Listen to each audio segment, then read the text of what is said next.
Hello, and welcome to the Paranormal Operator YouTube channel, where we talk about all manner of things that go bump in the night.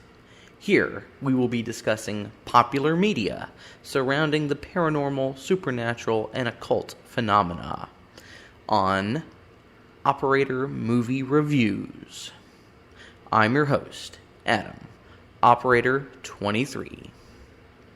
Today's movie is Exists, a 2014 found footage movie put out by Lionsgate and directed by Eduardo Sanchez. The main cast is Chris Osborne, Samuel Davis, Roger Edwards, Denise Williamson, Dora Madison Burge, and Brian Steele. And if you don't know who any of these people are, don't feel bad, neither did I. So, Dora Madison Burge had played on Chicago Fire, and several of these people have played on Friday Night Lights. Brian Steele is a creature actor, and he was in, I want to say, Underworld. But other than that, I haven't really heard of any of the things that these people have been in. But at any rate, this movie is pretty good. I'm going to give a non-spoiler section here at first, and then I'll give you a spoiler warning once we get into the meat of it. So first of all, here is a short synopsis from the Amazon page where I was watching it. You can find it there. It is on Amazon Prime for free. A camping trip becomes a blood-soaked nightmare as 5 friends are terrorized by a mysterious creature seeking vengeance.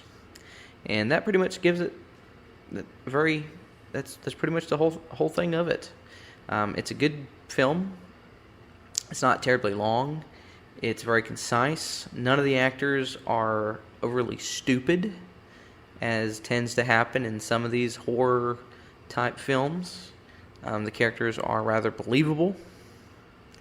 So, I mean, me personally, I give it overall about a 6.5 to 7. The environment that they're in is very believable. The situations they find themselves in, I feel, are very believable. And it's just, it's a pretty good film. It's put together very well. The editing's done, in my opinion, very well. There's not, a whole lot of special effects. Pretty much everything in here is some kind of practical effect, which is cool. So, that's the spoiler-free version, and I am now giving you the spoiler warning. Spoilers ahead in 3, 2, 1. So, the opening scene is text. It says, since 1967, there have been over 3,000 Bigfoot encounters in the U.S. alone. Experts agree the creatures are only violent if provoked. So that right there, given the description, I guess it kind of gives it away. But you know it's going to happen, you just don't know how. So the opening credits roll, and then you finally get to the first few scenes, which are them traveling through the countryside. They stop at a fireworks display, a roadside fireworks. It's not really a shop. It's more like a guy in a trailer, I guess. And remember that, because that's actually going to come back. You have a setup. See, Hollywood, that's how you do it. You have a setup. Now we're going to see a payoff at the end. So remember the fireworks. So the first actual scenes, because the first bit is really more like a montage. The first scene, you're in a car, you're riding down the road, and the friends, they're pranking each other. And this is a good reason why you don't want to be the first person to fall asleep in a car full of juveniles. Because the people in the back are trying to light the guy in the front's beard on fire. And what's funny about it is he doesn't even wake up. He kind of wakes up, he's like, and then goes right back to sleep. And so then try again. Now, before anything actually happens, they actually hit something with their car, and luckily they have a GoPro because one of the members of the party is a camera person. So they have a GoPro. They review the footage to see exactly what it was that they hit, and it's pretty obvious. At least it would be to you or I, that it was definitely not a deer, and it was more than likely a Bigfoot, and probably a juvenile at that one. Now, the damage to the car, I don't know. I'm not sure it actually did enough damage, but at the same time, they needed to continue on to get to the cabin where they're going. So I guess it's kind of a give and take. I would have expected more damage, especially, you hit something like the size of a bodybuilder. While this thing's not huge, it's still probably close to 200 pounds of muscle. At any rate, I guess I'm nitpicking. So the car's fine. The grill is busted a little bit, but nothing else is. I think the headlights might be, and there's a little bit of blood, and you'll get to see that in another scene a little bit later. So at any rate, they keep going down the road to their uncle's cabin. That's Uncle Bob, by the way. Genius name. And, before they can actually get to the cabin, the group encounters a downed tree blocking the road. It is too big to go around, so they disembark and head in on foot. Now, it can't be too far away because you can hear the car from the cabin, and you'll know why that is here in a bit. At any rate, they get out, hump it over to the cabin. The door is actually standing ajar, and one of the characters says, I guess we didn't need to steal the key. Going into the cabin, it's abandoned. It's still in pretty good shape, but there's leaves everywhere. There's actually a couple of deer antlers sitting there on the table. And what's kind of funny, you don't really get a sense of how long this cabin's really been here. But the characters kind of allude to it. We've been in these woods before. We know the area. Almost like, maybe they grew up there. They spent a summer or two there with their uncle, maybe. I don't know. But it is kind of curious because one of the characters makes a comment about stuff being out that it looks like someone left in a hurry. Now, if that were me, and what happens next happened, I would have my force multiplier out, I would have a flashlight, and I'd be clearing that place top to bottom, room by room.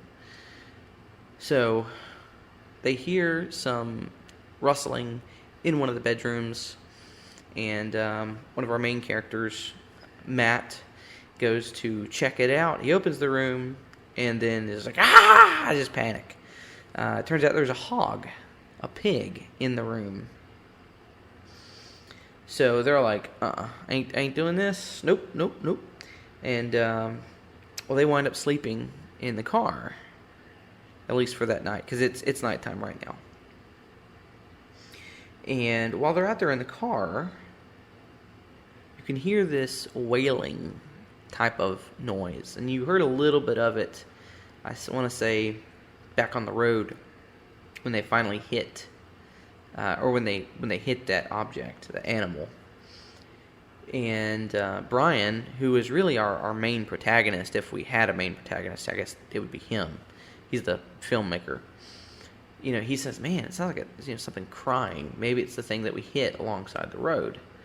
And his brother Matt is like, "Look, don't break up any of that Bigfoot bullshit. Those are just stories. They're not real, that sort of thing." And he's just completely dismissive. Well, they sleep through the night, and when they get up the next day, they have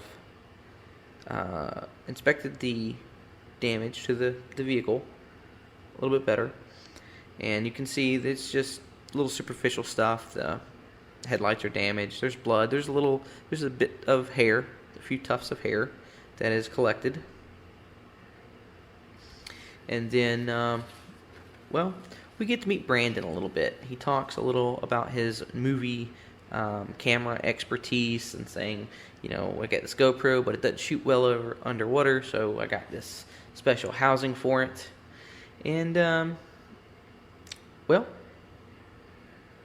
about that time, it's party time. So you see the rest of the group come out. They're all in bathing suits, and they're going to go out to it's either a lake or a river. I'm not really sure. At any rate, they have a good time. The guys, they take turns riding a bike down a ramp and jumping it into the water. And Brian filming it the whole time, and they're at the end going down there and doing a little skinny dipping. So, I mean, starts off, pretty good. Just a bunch of college kids having fun. So, let me see where I'm at here. They return to the house, and one of the couples decides they're going to go outside for a little one-on-one rendezvous, if you know what I mean. What Brian called it, a love walk. Well, they walk away from the cabin. We're not entirely sure how far it is. I don't think it's very far at all. But Brian follows them with the camera, and he's like, I really shouldn't be filming this. I'm going to go to hell for this. And before it gets too juicy, he pans over, and there's something walking along a ridge. And he freaks out. He's like, "Oh my God, what is that?" He's like, "Hey, Todd, there's something over there. Be careful, man." Todd's all like, "Yeah, I know what's over here. I'm coming to whoop your ass," kind of thing. And well, he's trying to be like, "No, man, there was something over there." And of course, they're not believing him at that point, because he's like, "Oh, you were just out there to tape us having sex." Which, maybe he was, maybe he wasn't, I don't know. At any rate, they don't believe him. They don't even listen to him. In fact, Todd takes the SD card out of his camera. So what little he did catch of the creature walking is now gone. And, well, after having his close encounter, he decides it is time to light up 420 style and do a little bit of Bigfoot hunting. So he gets his cameras. He's got several GoPros. I don't know how many he's got, because he's probably got like 6 or more. But at any rate, he goes out there. He's walking around, and he actually does come across something. We don't get to see it, but we do get to hear it. And his position is, "Oh, hey, Mr. Squatch, I just want to be friends. We can be friends. I'm hairy, you're hairy, the chicks dig it, I get it, yeah." And, well, the Sasquatch ain't having it. But we don't really see anything. Nothing really happens other than some noises, some grunts. And then he just kind of backs away. And he's like, you know where I'm at.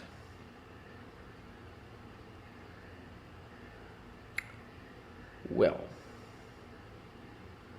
back at the cabin, we do learn from a couple of the characters that their Uncle Bob, the reason why he abandoned his cabin is because he saw something that spooked him pretty bad. And Brian says that he never said Bigfoot, but that he's pretty sure that's what it was. So, and this cabin it's pretty well stocked. It's got all kinds of furniture and stuff in it. And something very interesting, a little sidebar, the couch in this place growing up, when I was in I don't know, I guess elementary school, 2nd or 3rd grade, we had that exact same couch on our front porch. It's pretty cool. My mom bought it from an auction for $3.25. It was a couch and a table and 2 chairs. And she bought it so the auctioneer would shut up. Because he kept going, $3, $3, $3.25, $3.25, $3, $3.25. And she bought it for $3.25.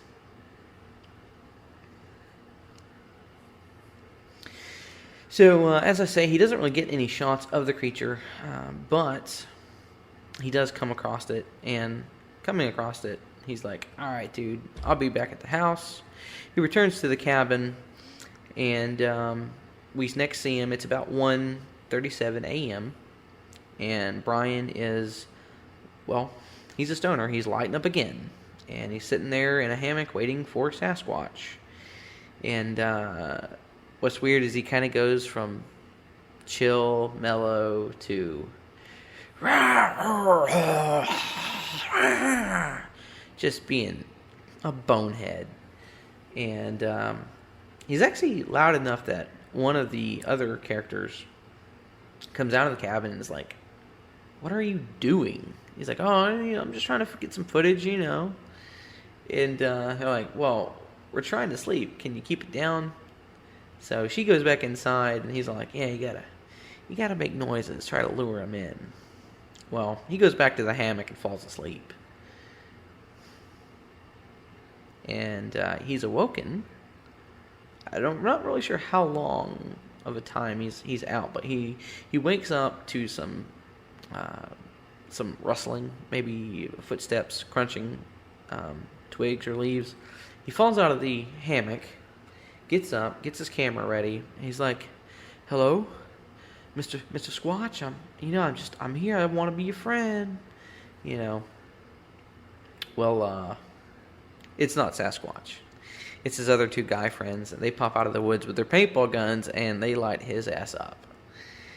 He's probably gonna have welts for a couple of days because they weren't that far from him and they laid into him. Well, about that time, guess who does show up? Yep, it's Sasquatch.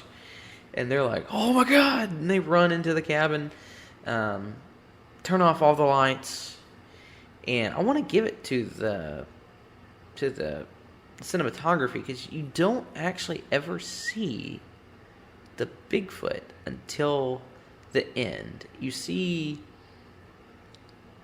Blob Squatch, if you will, right? Is just a shadow, just a motion, just a little, between the trees, sort of thing.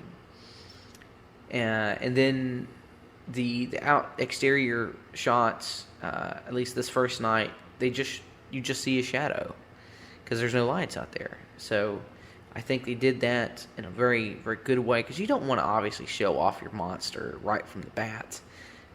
You want them to be ominous. You want them to be this, this force of nature, which Sasquatch is. Even being seen, it would have been.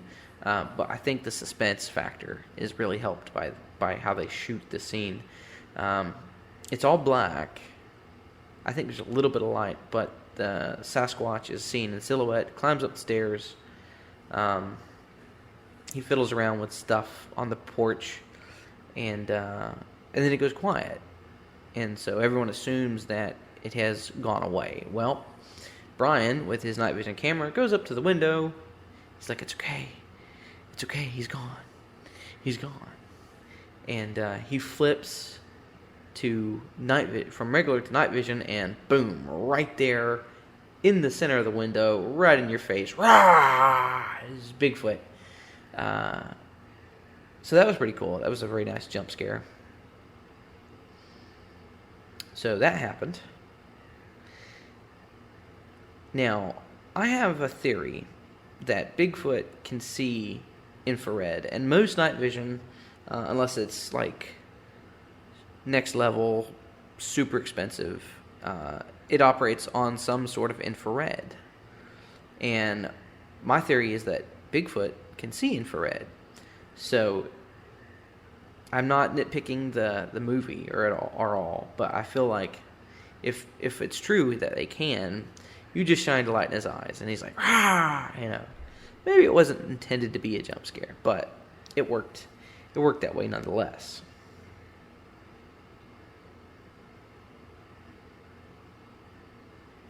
So the next morning, oh, wait. Let me back up. So I almost forgot something. So it does leave. It leaves the cabin. But then they hear this crash, boom, bang, glass shattering noise off in the distance. And they're like, what? What is that? Well, it's a car. It's their car. And the next morning when they get up, they go to leave. They find the car, and it's been put through the ringer. Something pretty heavy was landed on it. They actually have a limb going through the windshield. Now, in the real world, I think it probably would have started. But, movie's got a movie, and if it started and they could get out of there, no problem, the movie wouldn't happen. So the guy gets in, turns the key, nothing happens. I mean, nothing. So I would assume they probably just unhooked the battery at that point.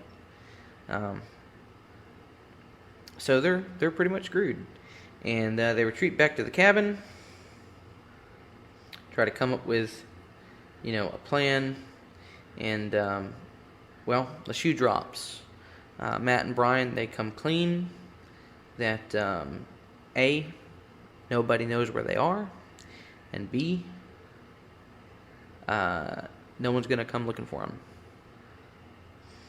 Because Uncle Bob does not allow people out to the cabin, and that they actually stole the keys to get out there in the first place. And then obviously, because they stole the keys, they didn't tell anyone. So, it's a bad situation all the way around. Now, could I believe someone would do that? Absolutely. Would I say for someone to do that? Heck no. Always tell someone where you're going and when to expect you back. Because that sort of thing might save your life. So, Matt decides that he's going to get on his bike and he's going to ride just far enough to try and get signal on his cell phone so he can call for help. And he does. It's a pretty good plan.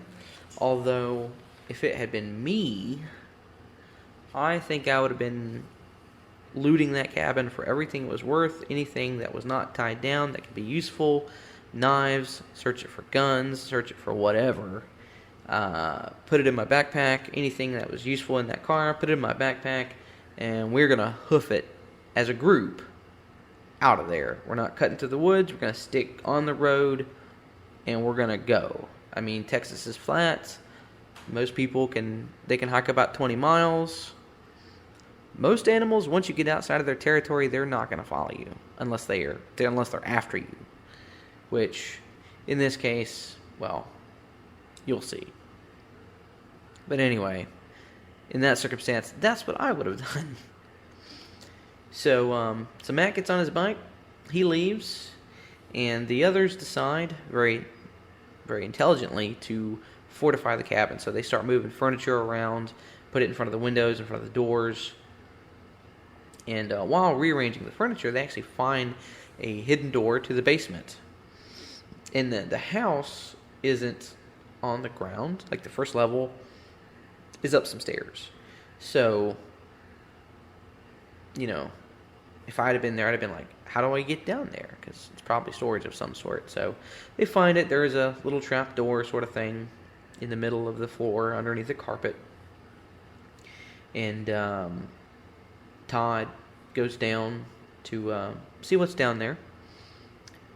And lo and behold, there is a shotgun. It is a single shot, probably a 12 gauge. It's break action, force multiplier, which Todd immediately waves around and flags everyone in the room. And that's not gun safety. That's not how that works, guys. You always assume the gun is loaded, and you always point it in a safe direction. And he's like, oh, it's probably not even loaded. He opens it. Okay, yeah, it's loaded. It's loaded. It's okay. And it's like, come on, man. Don't do that. So, returning to Matt on his bike, he does finally get to a spot that has just enough signal that he can kind of make a spotty call, and he dials 911. Unfortunately, though, there's not enough signal to actually do it. And guess who's there waiting for him? So Sasquatch pops out and chases him on his bike. Now, Matt's pretty fit, and I know you can go pretty fast on a bike. And the way this is shot, it looks almost as though the Sasquatch, maybe if Matt had a far enough distance to get away, he could have. But the Sasquatch is able to just keep up with him, it seems like. During the chase, however, Matt is able to make another phone call. He calls his uncle, and through all the static and the horrible connection, the uncle is able to make out the cabin. And about that time, the Squatch throws, I guess, a rock, hits the front wheel of the bike. Matt goes flying off, and that's the end of Matt, or so far as we know. So we cut to the cabin, and everyone is hopeful that Matt will come through. He's going to get out there, he's going to get a signal, and he's going to bring the cavalry.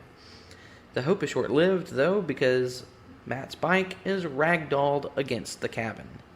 I would be very interested in knowing how they pulled this effect off, because that bike hits the cabin with quite a bit of force. Like, it looks like it had been launched from an air cannon.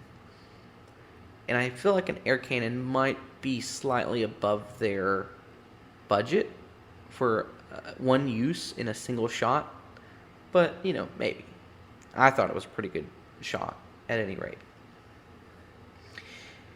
And so they retreat into the cabin. So, night 3, the proverbial feces hits the fan. First, the generator is taken out. Then it tries to come through a window. Todd gets a shot off, and then they all retreat into the bedroom.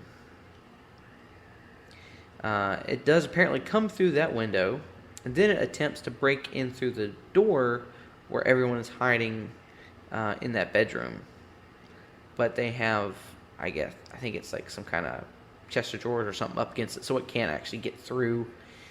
And it's fighting, and Todd finally shoots again.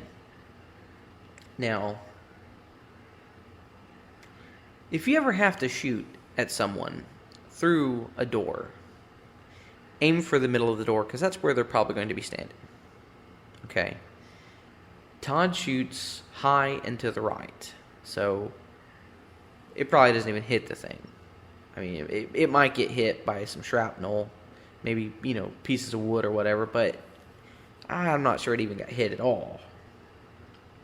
Well, at any rate, it stops coming through the door, and it decides to flank them. It goes out the window, comes back around, and and then reaches through a window into the room that they're in, and grabs one of the girls. It's Elizabeth. Grabs her, I think, by the head. They don't really show it. They don't want to be too graphic, obviously, but picks her up by the head, ragdolling her around, and our boy Todd, instead of being the absolute Chad and, doing a double tap right there at point blank range, he decides to put the gun down and go play patty cake with the Bigfoot. And it's like, dude, use the force multiplier. It's there for a reason. But, hey, movie's got a movie, I guess. Anyway, his girlfriend's dead. He takes the gun. He gets off a shot. And then they retreat out of the bedroom and down into the basement, which is probably the place I would have been mainly because if it's going to come after me, there's only one way for it to come, and that's through that door. And to come through the door, he's going to have to present a really good target. So that's where I would have been. At any rate, they get down there, and they're like, shh, shh, shh, be quiet, be quiet, be quiet. He doesn't know we're down here. He thinks we left. We went outside. And about that time, Elizabeth decides to give some agonal breaths. Now, for those of you who know anything about first aid or emergency medicine, you will know agonal breathing is not breathing. The person is actually dead, but their body is like still trying to breathe because the brain's like, keep the party going. But that is enough for the Sasquatch to hear, and it starts coming through the floor. Well, Todd waits, grabs the gun. The Sasquatch makes a pretty decent hole in the floor, and then he levels one center mass, boom, right through the hole. And we're pretty sure it makes positive contact because the Sasquatch lets out a pretty big yell. Now, before it had figured out where exactly they were, that it was trashing the cabin. And the next morning when they come out of the basement, you see just how trashed everything is, and it looks spot on. It looks like a tornado has been through that place. So the set design, I guess you would call it set design, it's pretty good. Pretty good. Very, very believable. So the next morning, Brian surveys the cabin, and it is thoroughly trashed. Brian recovers the GoPro from Matt's bike, that is. They leave a note on the front door that they're heading out on foot, hoping that Matt will eventually return and see it. And yeah, they push on. They get going. So on the way to the highway, for whatever reason, I don't know why they decided to do this. But Brian's like, hey, I know these woods. Here's a trail. It'll take us half the time from here to the main highway. And I mean, I guess you got to weigh your options. You want to get there as fast as possible, but at the same time, I would want to stay out of the woods. Now, that being said, you have woods on either side. There's no way out of being out of the woods where you're at. So, I don't know. Maybe. So, what they do is they take the trail, and, well, as it's getting dark, they take shelter under a little footbridge on some kind of trail or small road, I guess. Brian says he knows where they're at. He remembers the bridge and that they're not that far from the road.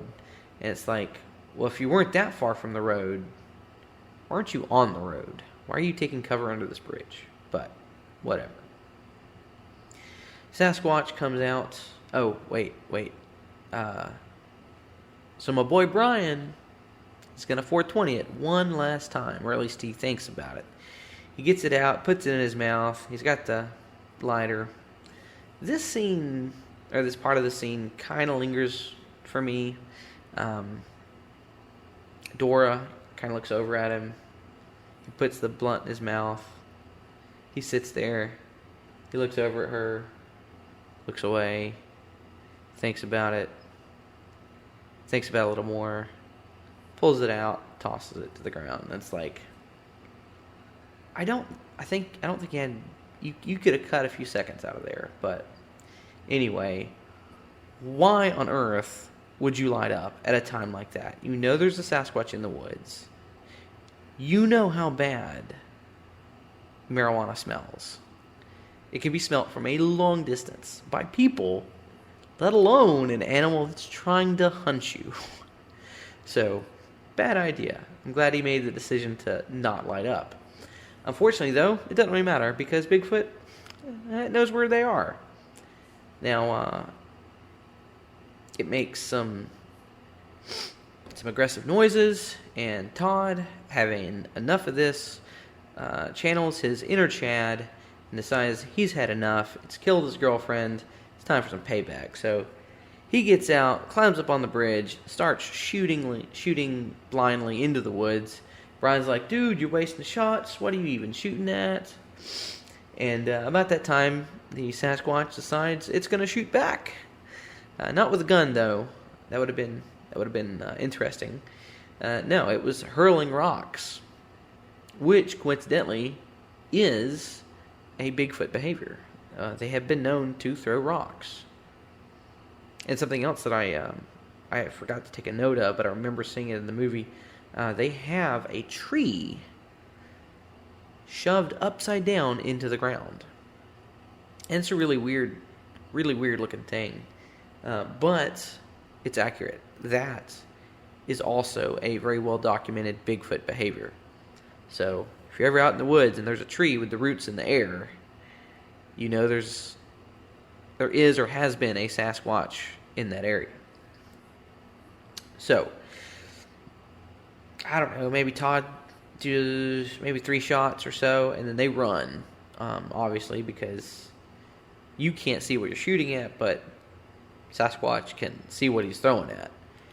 And, well, they come to a place that it's a trailer, a camper trailer. It's been abandoned.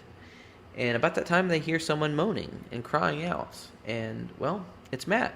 Matty boy, he's still alive. And they're like, oh my God, we gotta go get him. We gotta find him. You know, Brian's all like, he's my brother. I gotta get him. So they follow his yells to a place that looks kind of like a dugout, like the Sasquatch has dug underground, maybe into a berm or a hillside, and has a nest kind of thing going on. Now that, so far as I know, is not Bigfoot behavior, but, you know, maybe, I don't know. At any rate, Brian takes the force multiplier with the last shot, takes a night vision camera, and then goes crawling blindly, well, not technically blindly, but goes crawling through the underground for his brother. He finds his brother, and his legs are both very beat up. In fact, I'm not entirely sure he would be alive with the amount of damage he sustained. He's got a couple of open compound fractures, and I feel like he probably would have bled to death, maybe, or at the very least, you know, would have been expired from shock, but he's still there, proverbially kicking, if you will. He can't walk, so he's like, get out, get out, get out, I can't go, my legs are bashed up, it's still in here. At about that time, the Sasquatch pipes up, and there it is. It's kind of hard to see, but you can clearly see a massive object moving. Now, Brian, for whatever reason, he just stands there and keeps filming. I guess, you know, they wanted to linger on the Sasquatch for suspense, build a little bit of suspense up. But if that had been me, yep, I would have. That trigger would have been pulled. It wouldn't have been like, oh my God, he's in here, oh my God. It would have been like, oh, hey, pow. But anyway, he gets a good shot off. I don't know how far exactly he is. He might be 10, 15 feet away from this thing. Gets a good shot. Grabs his brother, drags him out. They meet up with the others, go to the camper, and spend the night there at the camper. Now, the next morning, Uncle Bob is able to actually call Brian's cell phone. And he is at the cabin. But they are not. And they've been walking. They walked an entire day away from the cabin. Now, some of that was through fairly thick woods or up and over some pretty tough terrain. So there's no telling how far they are from the actual cabin. But they are near that road, so there is a point of egress, I guess you could say.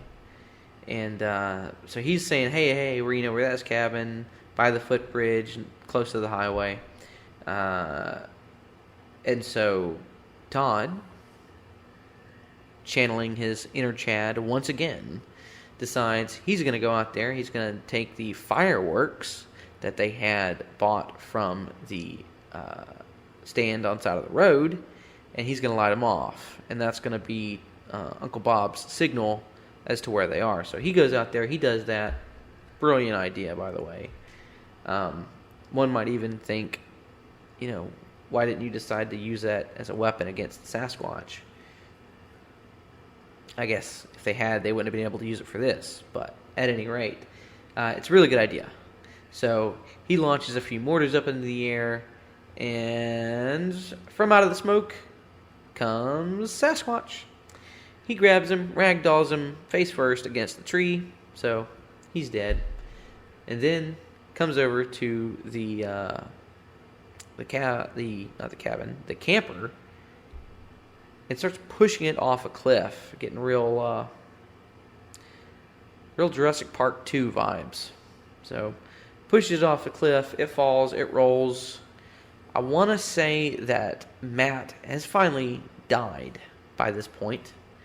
Because I'm either he's out unconscious or he's dead. I don't know which. Anyway, the camper tumbles and tumbles and tumbles, finally comes to rest. Brian is okay. Matt is dead.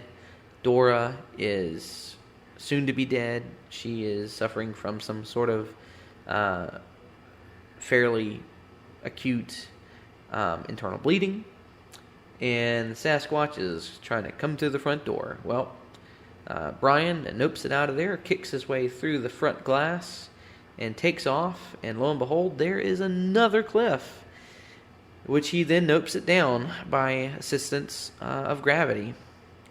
He hits the bottom, and I'm not sure if he's playing possum or if he's knocked out.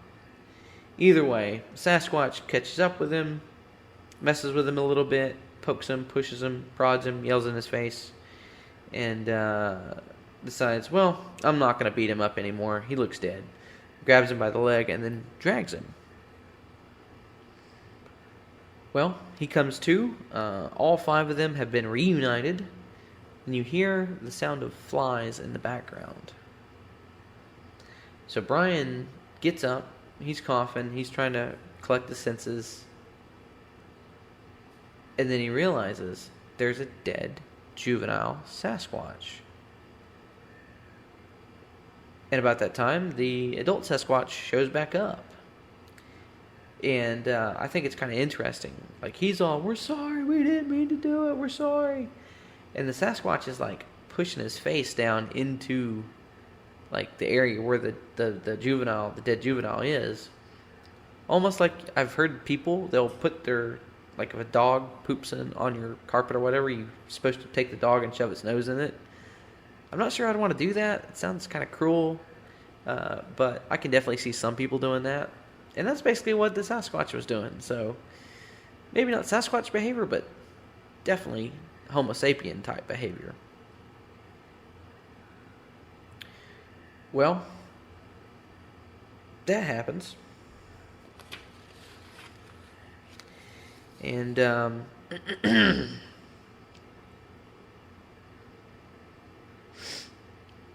well,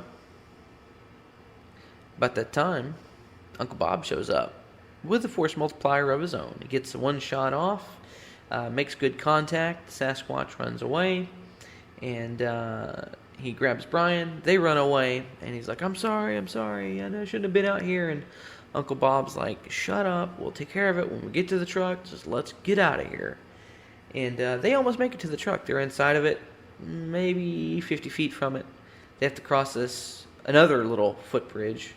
And when Uncle Bob gets sacked from out of nowhere, and Brian picks up his force multiplier, gets ready to unload that bad boy. This one happens to be a pump, and we know he shot once, so that means he might have anywhere from 5 to 6 shots still in the chamber. And I would have unloaded it, point blank, but he's having a little come to Jesus moment. He's like, I'm done killing things. Enough people have died. I need to own up for this. So he puts the gun down. He turns his back to the Sasquatch after getting a really good shot of it. And the makeup, the costuming, really good. I think they could have done a little more with the wounds on the Sasquatch. But other than that, I think the costuming was really good. So he turns his back. He got his camera looking at it. He's like, my name is Brian, and this is my last film.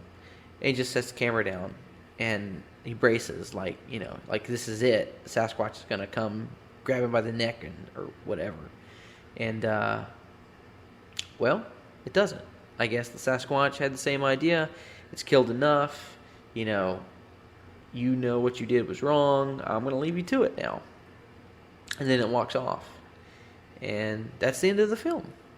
So we know his other 4 friends are dead. We don't know about Uncle Bob. Uncle Bob, he's probably knocked out.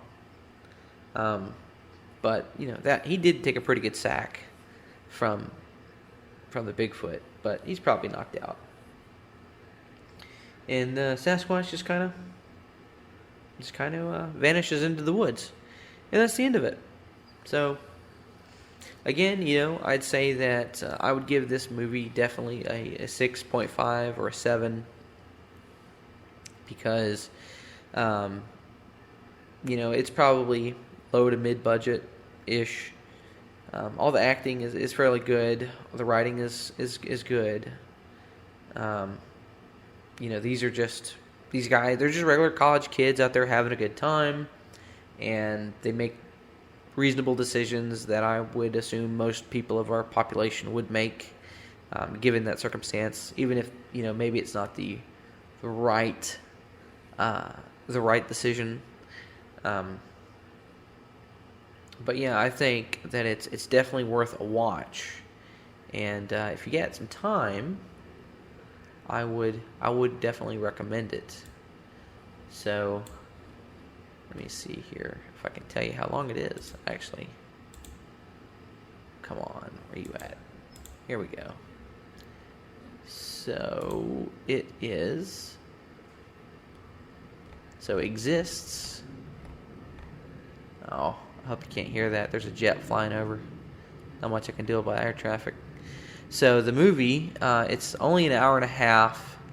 Well, an hour and 21 minutes. And surprisingly, it's rated R. There's not really that much blood. Although I guess there's a decent amount of violence, you could say. And, there is one kind of sex scene, but you don't see anything. Like, really, the only thing there is there's a little side boob. That's it. I guess there's drinking and drug use, so maybe an R. Maybe an R is okay, I guess. IMDb gives it a rating of 5.2 out of 10, and that's with 9.8 thousand votes. I think that's a little low, but I guess if you're going to put 5 as average, I don't know. I'd say this movie is definitely a bit above average. So, again, folks, if you like this movie, it's called Exists, and you can find it for free on Amazon Prime. So, this is my first movie review. I hope everyone enjoyed it, and I will be doing more of these in the future, hopefully. And yeah. Thanks for listening. If you like what you heard, please like, share, subscribe, comment. All that stuff helps the algorithms. You can find us on Facebook, Instagram, Twitter, Rumble, YouTube, and our handles are either going to be Paranormal Operator 23 or Paranormal Ops 23. So that's all I got for now, folks. Hope you enjoyed it, and I'll see you on the next one. Until then, keep searching in the darkness.